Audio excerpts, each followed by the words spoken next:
மாணவர்களே, இன்றைய காணொளி ஊடாக நெட்டாண்டு அதாவது லீப் வருடம் மற்றும் சாதாரண வருடம் இனங்கண்டு கொள்வது எப்படி என்று பார்க்க இருக்கிறோம்.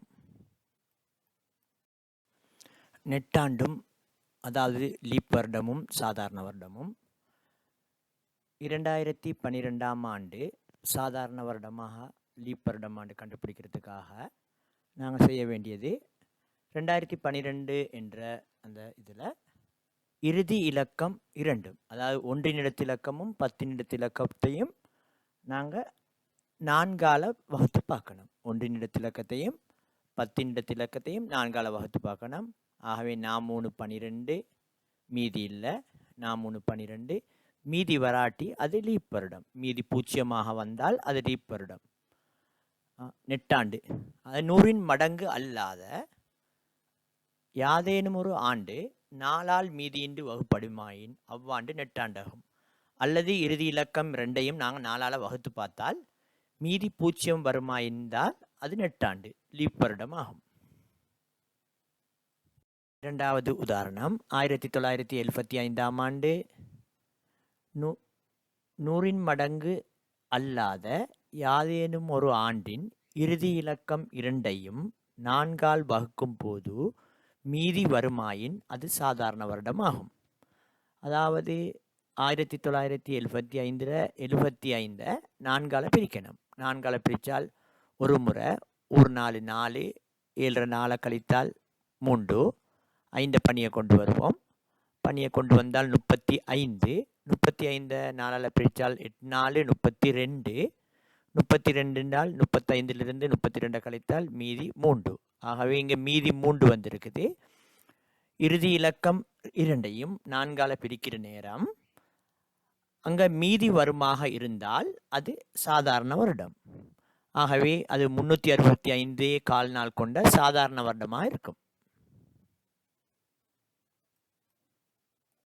3 1848ஆம் ஆண்டு சாதாரண வருடமாக லீப் வருடமாக பார்க்கணும். நெட்டாண்டாண்டு பார்க்க போகிறோம். 48 4ஆல் பிரிப்போம். 4 ஒரு முறை, ஒரு 4 4, 4லிருந்து 4 கழித்தால் 0, 8 பணியை கொண்டு வரோம். 8ல் 2 முறை, 4 2 8 0. ஆகவே மீதி இல்லை. மீதி இல்லாட்டி அது நெட்டாண்டு. அதாவது 100இன் மடங்கு அல்லாத யாதேனும் ஒரு ஆண்டு 4ஆல் மீதியின்றி வகுப்படுமாயின் அவ்வாண்டு நெட்டாண்டு அல்லது லீப் வருடம் என அழைக்கப்படும். அதாவது இறுதி இலக்கம் 2ஐயும் இறுதி இலக்கம் 2ம் 48, 48 நாங்கள் 4ஆல் பிரித்தால் 12 முறை, 12 48, மீதி 0 வருது. ஆகவே இது நெட்டாண்டு ஆகும். காரணம் 1900ஆம் ஆண்டு 1900ஆம் ஆண்டுன்றது 100இன் மடங்கு. 100இன் மடங்காக இருந்தால் அந்த 100இன் மடங்காக இருக்கிற ஆண்டு 400ஆல் பிரிக்கிற நேரம் மீதி வரப்படாது. மீதி வராமல் இருந்தால் அது நெட்டாண்டு. மீதி வந்தால் அது சாதாரண வருடம். அல்லது முதல் 2 இலக்கமும், அதாவது 1ம் 9ம், அதை 4ஆல் பிரிக்கிற நேரம் மீதி வரப்படாது. இங்கே 19 4ஆல் பிரித்தால் நன்னாங்கு 16, 4 தடவைகள். ஆகவே 3 மீதியாக வருது. 3 மீதியாக வந்தால் இது ஒரு சாதாரண வருடம். அதாவது 1900ஆம் ஆண்டு ஒரு சாதாரண வருடமாகும். அடுத்த உதாரணம் 2400ஆம் ஆண்டு. 2400 100இன் மடங்கு.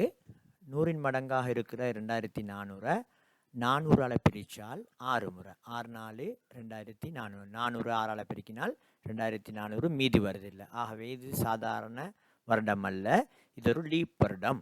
2400 ஒரு லீப் வருடம். ஆகவே முதல் 2 இலக்கங்களையும், முதல் 2 இலக்கம் 1000 100, இந்த 2 இலக்கத்தையும் 4ஆல் பிரிக்கிற நேரம் மீதி வராட்டி அது நெட்டாண்டு. ஆகவே இறுதி இலக்கம் 2ம் 0 வருமாயின் அல்லது 100இன் மடங்காக உள்ள ஆண்டுகள் கட்டாயம் 400ஆல் மீதியின்றி வகுப்படும் சந்தர்ப்பத்தில் மட்டும்தான் நெட்டாண்டாக இருக்கும். அதாவது 100இன் மடங்காக உள்ள வருடங்கள் கட்டாயம் 400ஆல் மீதியின்றி வகுப்படும் சந்தர்ப்பத்தில் மட்டும்தான் நெட்டாண்டாகும். அதாவது நாங்கள் சாதாரண வருடங்கள் இப்போ 2400ஆம் ஆண்டுன்றது ஒரு லீப் வருடம். முதல் 2 இலக்கம் 24, 24 4ஆல் பிரித்தால் 6, மீதி வருதில்லை. ஆகவே இது ஒரு நெட்டாண்டு லீப் வருடம் ஆகும்.